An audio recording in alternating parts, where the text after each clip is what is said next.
Dear NS learners, नमस्कार। मैं Ansari sir उर्फ अजमत अंसारी इंस्टीट्यूट की तरफ से आपके समक्ष प्रस्तुत हुआ हूँ। हमारा इंस्टीट्यूट इग्नू और एनआईएस के बच्चों को काउंसलिंग एंड गाइडेंस की सर्विसेज देता है।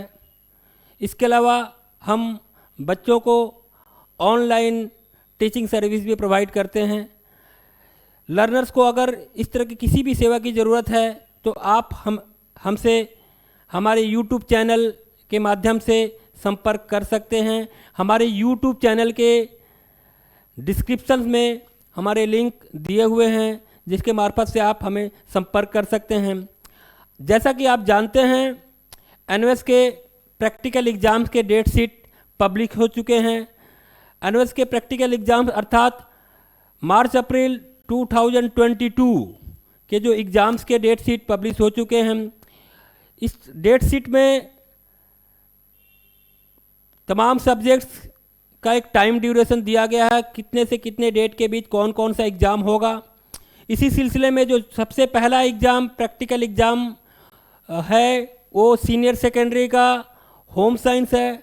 आप लोग जानते हैं होम साइंस एक प्रैक्टिकल ओरिएंटेड सब्जेक्ट है जिसमें आपको अपने एआई सेंटर या एक्रीडेट इंस्टीट्यूट या स्टडी सेंटर में जनरली प्रैक्टिकल एग्ज़ाम देना पड़ता है।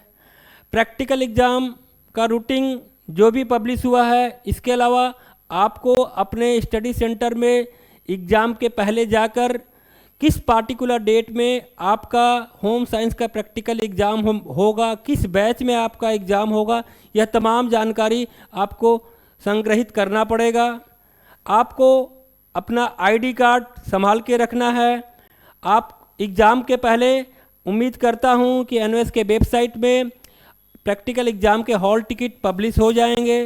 इसके अलावा कोई एक आईडी प्रूफ आप अपने एग्ज़ाम सेंटर में लेकर जाएंगे। आपको इस दौरान जो कि कोविड पीरियड चल रहा है, इसको दिमाग में रखते हुए कोविड के तमाम restrictions and rules and regulations का पालन करना पड़ेगा। आपके एग्ज़ाम सेंटर अलग अलग जगह पे होंगे। ज़्यादातर प्रैक्टिकल एग्ज़ाम सेंटर आपके स्टडी सेंटर में होते हैं। कुछ विशेष स्थिति में स्टडी सेंटर छोड़कर किसी अन्य जगह पर हो सकता है। यह एनआईएस बोर्ड का अधिकार है कि वह आपके प्रैक्टिकल एग्ज़ाम सेंटर या थ्योरी के एग्ज़ाम सेंटर को कहाँ फिक्स करता है। फिलहाल सबसे पहले मैं आज होम साइंस सीनियर सेकेंडरी के होम साइंस के एग्ज़ाम के बारे में कुछ मैं बता दे रहा हूँ। एक बेसिक गाइडलाइन, बेसिक आइडिया आपको दे देता हूँ। जैसा कि आपको मालूम है, होम साइंस का प्रैक्टिकल एग्ज़ाम 20 मार्क्स का होता है। इसका मैक्सिमम मार्क्स 20 है। इसको आप दिमाग में रखिएगा। ये मार्क्स आपके स्कोरिंग के लिए बहुत ज़रूरी है। यह मार्क्स अगर आप अच्छी तरह से उठाते हैं तो आपके परसेंटेज बढ़ जाएंगे। आप देख लीजिए कि प्रैक्टिकल वर्क 3 घंटे का होगा, जो कि बोर्ड का इंस्ट्रक्शन है उसके हिसाब से 3 घंटे का होगा।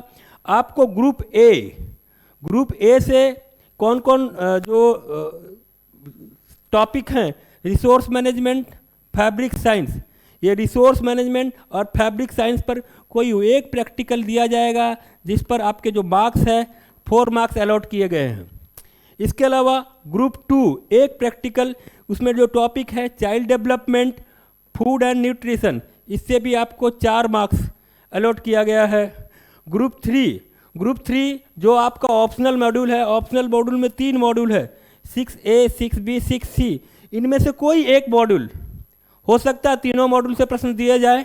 यह निर्भर करता है कि आपके प्रैक्टिकल एग्ज़ाम सेंटर कैसे आपके प्रश्न देते हैं। उसमें से आपको 4 मार्क्स मिलेंगे। ध्यान रहे, आपको एक प्रैक्टिकल रिकॉर्ड बनाना है। प्रैक्टिकल रिकॉर्ड का मार्क्स बहुत इम्पॉर्टेंट है। इसके अलावा प्रैक्टिकल फाइल के बारे में बता दूं, ये तमाम पार्ट्स बहुत ज़रूरी हैं, लेकिन प्रैक्टिकल फाइल बहुत ज़रूरी है, क्योंकि जब एग्ज़ाम शुरू होता है और एग्जामिनर के सामने जब आप जाते हैं तो सबसे पहले एग्जामिनर आपसे आपका आईडी प्रूफ देखता है। उसके बाद बोलता है अपनी प्रैक्टिकल फाइल दिखाओ।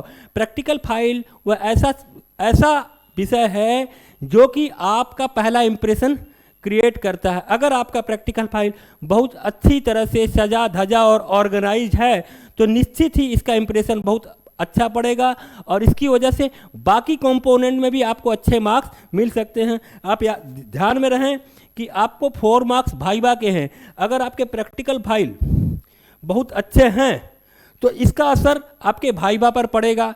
टीचर कोशिश करेंगे कि चूंकि आपने प्रैक्टिकल फाइल अच्छा बनाया है तो भाइबा में आपको अच्छे मार्क्स मिल सकते हैं। हालांकि यह सब आपकी जानकारी पर, आपने क्या क्या आंसर दिया इस पर निर्भर करता है, लेकिन फिर भी ये प्रैक्टिकल फाइल का इम्प्रेशन आपके लिए बहुत पॉजिटिव इफेक्ट पैदा करेगा। इसलिए आप अपने प्रैक्टिकल फाइल के बारे में बहुत सीरियस हो जाइए। अभी तक अगर आपने बनाना शुरू नहीं किया है तो इसको बनाना शुरू कर दिए। इस संबंध में अगर आपको किसी भी तरह के हेल्प की ज़रूरत है तो आप हमारे यूट्यूब चैनल के डिस्क्रिप्शन में जो लिंक दिया हुआ है उससे हमसे संपर्क करें, अपना फॉर्म फिलअप करें, हम आपसे संपर्क करेंगे और उस संबंध में जो भी गाइडेंस हमारे से संभव हो सकेगा हम आपको गाइड करेंगे। कृपया किसी भी तरह से अपने परीक्षा को हल्के तौर पे न लें।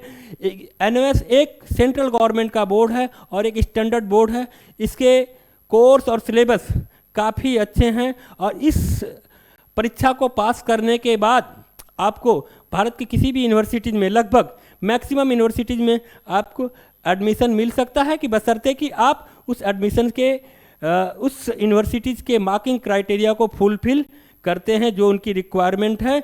अदरवाइज आपको एनओएस को लेकर कोई समस्या नहीं है। तो फिलहाल मैंने यही इन्फॉर्मेशन आपके संग शेयर किया है। इसके अलावा अगर कोई भी जानकारी आप हमसे लेना चाहते हैं, आप हमसे संपर्क करना चाहते हैं तो हमारे यूट्यूब के लिंक डिस्क्रिप्शन में दिए गए लिंक के माध्यम से आप हमसे जुड़ सकते हैं। फिलहाल के लिए यह वीडियो मैंने बनाया है। मैं नियमित रूप से हर सब्जेक्ट पर एक न एक वीडियो बनाता रहूँगा ताकि आप अपडेट होते रहें और आपकी अपनी तैयारी अच्छी तरह से कर सकें। इसके अलावा अगर आपको किसी भी तरह की कोई समस्या है तो आप हमसे जुड़ें, हमारे कांटेक्ट में आएँ। हमारा जो डिस्क्रिप्शन में दिया गया लिंक है उसे फिलअप करें और हमारे यूट्यूब चैनल को हम आपके संग आपको सेवा देना चाहते हैं, आपके समक्ष रहना चाहते हैं तो आप हमसे हमारे YouTube चैनल के माध्यम से जुड़िए। नियमित रूप से हम कुछ न कुछ आपके सामने प्रस्तुत करेंगे और उम्मीद करता हूं कि आपको हमारी ये सेवाएं पसंद आएंगी। अगर हमारी सेवाएं पसंद आती हैं तो आप हमारे चैनल को लाइक कीजिए, सब्सक्राइब कीजिए, शेयर कीजिए। धन्यवाद।